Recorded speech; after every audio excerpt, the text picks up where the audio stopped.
मैं आज इस मंच के जरिए सभी ऑपोजिशन पार्टीज को अपील करना चाहता हूं कि राज्यसभा के अंदर जब ये बिल आएगा, ऑर्डिनेंस जब बिल के रूप में पेश किया जाएगा, इसे किसी भी हालत के अंदर राज्यसभा में पारित नहीं करवाना।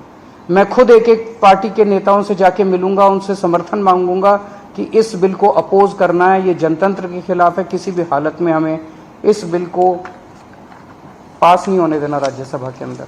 अगर आप अभी नहीं हुई है, पर मैं करूंगा, सबसे करूंगा।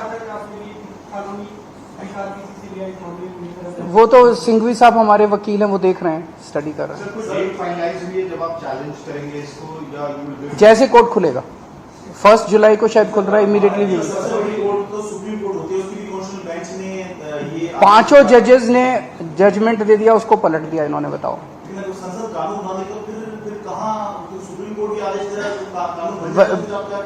नहीं तो सुप्रीम कोर्ट जाएंगे ना। देखिए, मैं देख रहा था आप सब लोगों ने सिंघवी साहब का इंटरव्यू किया है। Basic structure of the constitution जो है, कोई भी कानून लाके बेसिक स्ट्रक्चर, कल को अगर कोई ब्रूट मेजॉरिटी आ गई और उसने कह दिया हाँ जनतंत्र खत्म कर दिया उन्होंने संविधान से कि जनतंत्र अब नहीं होगा, वो नहीं कर सकते। ऐसा कानून नहीं आ सकता जो जनतंत्र खत्म कर दे। ऐसा कानून नहीं आ सकता जो फेडरल स्ट्रक्चर है हमारा, सेंटर अलग है, स्टेट्स अलग है, वो खत्म करे। ये सीधे सीधे फेडरल स्ट्रक्चर के ऊपर हमला है। तो इस तरह का कोई कानून भी नहीं आ सकता जो कि फेडरल स्ट्रक्चर के ऊपर हमला हो। तो कई सारे बेसिक कॉन्स्टिट्यूशनल प्रिंसिपल्स हैं, basic structure of the constitution है जिसके ऊपर हमला किया गया इस ऑर्डिनेंस के द्वारा। तो ऐसा मानना है कई सारे कानून के जानकारों का कि ये ऑर्डिनेंस जो है, या ये अगर कानून की शेप भी लेता है तो ये कोर्ट के अंदर टिकेगा। ये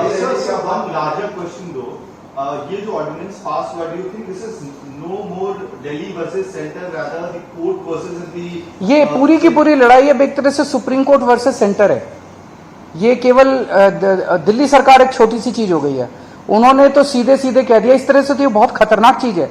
सुप्रीम कोर्ट कोई भी आदेश पारित करेगा, अगर केंद्र सरकार के खिलाफ पारित करेगा, केंद्र सरकार कानून लाके उसको पलट देगी, उनकी मेजॉरिटी है ना। फिर देश की जनता कहां रह गई?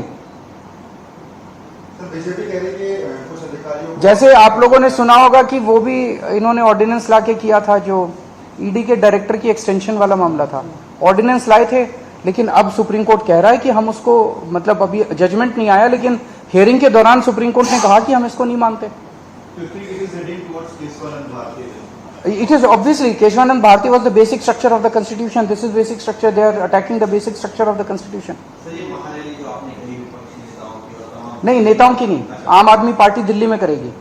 मैं दिल्ली की जनता के बीच में जाऊंगा, घर घर जाऊंगा, मैं एक एक घर में जाऊंगा और उनको बताऊंगा कि किस तरह से इन्होंने किया है। आपकी पावर को छीना है। केजरीवाल छोटी चीज है, जनता बड़ी चीज है।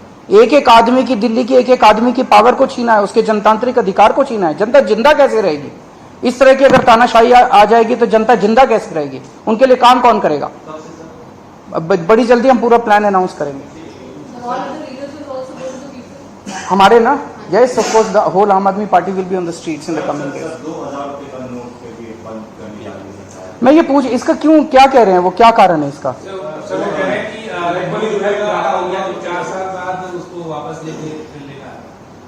मैं तो बार बार कह रहा था कि सरकार को पढ़ा लिखा होना चाहिए। क्योंकि कभी कहते हैं कि भ्रष्टाचार खत्म करने के लिए 2000 रुपए का नोट लेके आए, कभी कहते हैं कि भ्रष्टाचार खत्म करने के लिए 2000 रुपए का नोट हटा दिया। तो मतलब कुछ समझ नहीं आ रहा कि सरकार कर क्या। पूरा देश को लाइनों में लगाए रखते हैं, पूरा दिन लाइनों में लगा रखते हैं, हर 3-4 साल में लाइनों में लगा देते हैं। ये अच्छी चीज नहीं है, ये अनप्रोडक्टिव काम है।